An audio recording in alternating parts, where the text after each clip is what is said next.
आज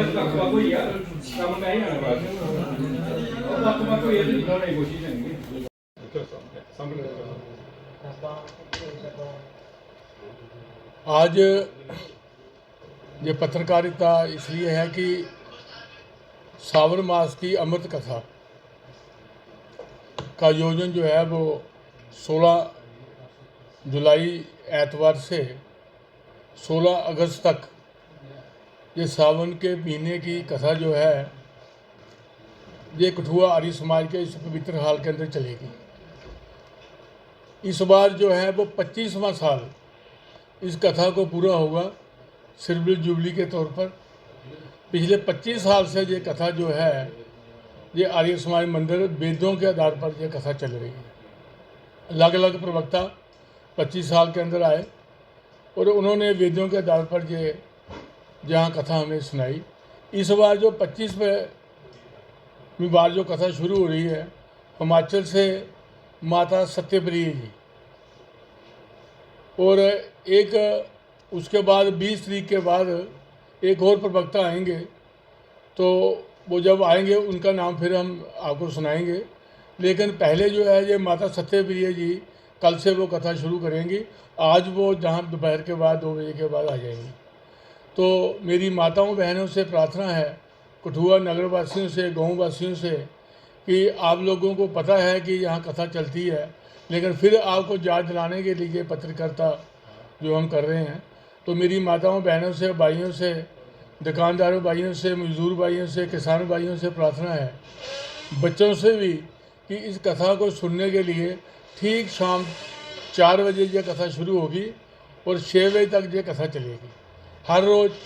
उसके बाद हर लोग, आपको पता है सावन महीने के अंदर पकवानें, कई किस्म की पकवानें बनती हैं और पकवानों का ही प्रसाद जो है ये पूरा 32 दिन की कथा चलती है। अंत में लंगर भी होता है।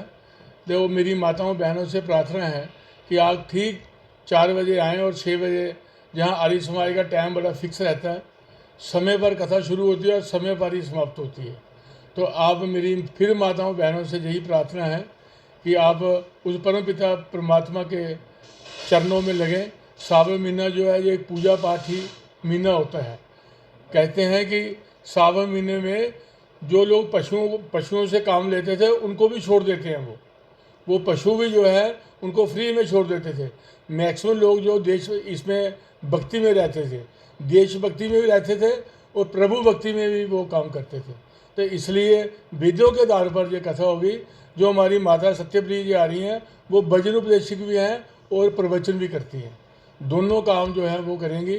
फिर मेरी माताओं बहनों से, जहाँ सत्संग मंडली हैं जो शहर के अंदर, धार्मिक वृत्ति के लोग भी हैं, मैं सबसे प्रार्थना करता हूँ हाथ जोड़कर कि वो इस पवित्र हाल में आकर वेदों के आधार पर कथा सुने, ताकि वेदों के आधार पर कथा सुनेंगे अब तो ये देश भी आगे बढ़ेगा, देश भी ठीक तरीके से चलेगा। यही मेरी प्रार्थना है सबसे। धन्यवाद। आदरणीय आर्य समाज के प्रधान विष्णु भारती जी ने जो बखान किया है, मुझे पूर्ण आशा है कि कठुआ के लोग जो भी उनकी बात को सुनेंगे वो अनुसरण भी करेंगे और अनुकरण भी करेंगे। कहते हैं बड़े भाग्य मुनिस्तन पावा, सुर दुर्लभ ग्रंथन गावा। आदरणीय विष्णु भारती जी, मैं कहता हूँ कि धन्य है उसकी सोच, दिव्य सोच, कि जो हमेशा हर साल कथा का वो कराते हैं और बहुत से लोग सुनते भी हैं और कृतार्थ भी होते हैं। आदरणीय पूजनीय माता सत्यप्रिय जी आ रही हैं। मैंने उनकी कथा को सुना है। वो इस किस्म की दिव्य आत्मा है, इन किस्म की उनकी सोच है, उनके सरस्वती है, वो जीवा के ऊपर बैठी हुई है।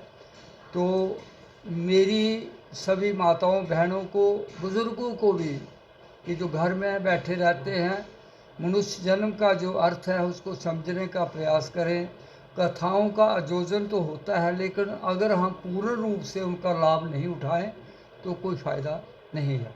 ये कथा कल से श्रवण मास, जिसको एक पवित्र मास भगवान शिव का मास माना जाता है, मार्गशीर्ष भगवान कृष्ण ने बोला है कि मैं उसमें हूँ, तो इसी माह में भगवान भोलेनाथ हैं।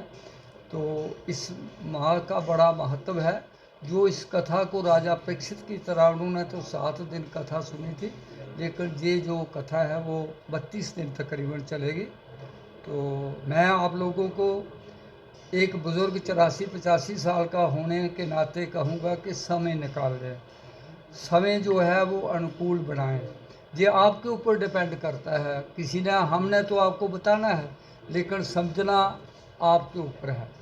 समय अनुकूल बनाएं, समय को यूटिलाइज करें, भगवान की कथा में आए और अपने आप को साकार और कृतार्थ करने का प्रयास करें। मेरी यही विनती रहेगी, यही मेरी प्रार्थना है। जय हिंद।